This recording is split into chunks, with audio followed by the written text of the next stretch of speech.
Senator Shaheen. Thank you, gentlemen, for your past service to the country and for your willingness to continue to serve, and welcome to all your families. On Tuesday, Secretary Hegseth announced by tweet that he was ending implementation of Women, Peace, and Security at DoD, claiming it was a Biden-era DEI policy. Unfortunately, he missed the fact that President Trump and members of his current administration, including Secretary Rubio, Mike Waltz, and Secretary Noem, all worked on this policy in 2017, and President Trump signed it. U.S. combat units began using female engagement teams during operations in Iraq and Afghanistan to gather intelligence and build trust with local communities. Years later, because of the success of those efforts, we enshrined this concept into law as part of the WPS Act. Since that time, WPS has been used by the warfighters to identify victims of human trafficking, in joint exercises on non-combatant evacuations, to provide human intelligence on violent extremist groups like ISIS and al-Shabaab, and to understand the human terrain to improve kinetic and non-kinetic targeting.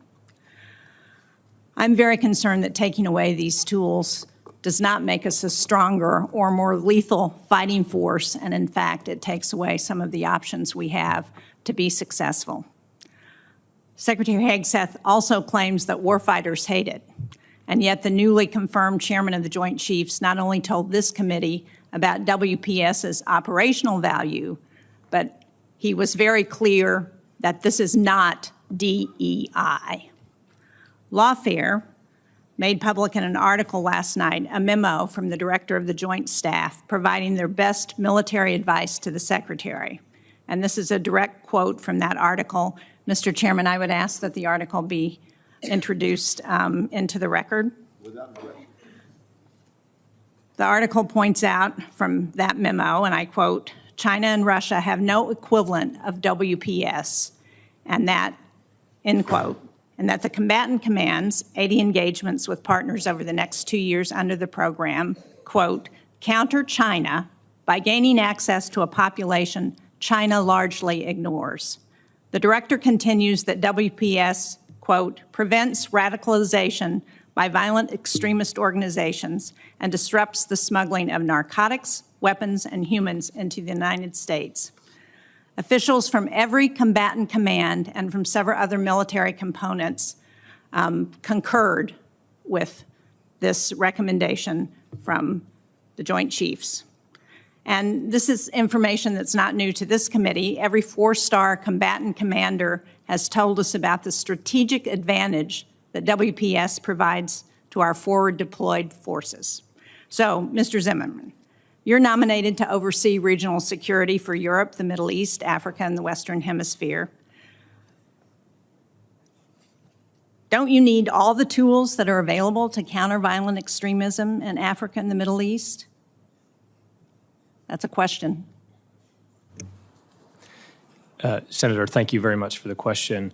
The violent extremism, counterterrorism problem is a major concern, and if confirmed to this role, one that I will be focused on. It does require, in my view, a whole of government type of approach, and sometimes we can be too siloed as a government. In my background in the intelligence community, I've had the opportunity to work with many other interagency partners and see the value that comes from across our government. And if confirmed to the role, I would, of course, make a priority to work with all the tools and coordinate to make sure all the tools are available.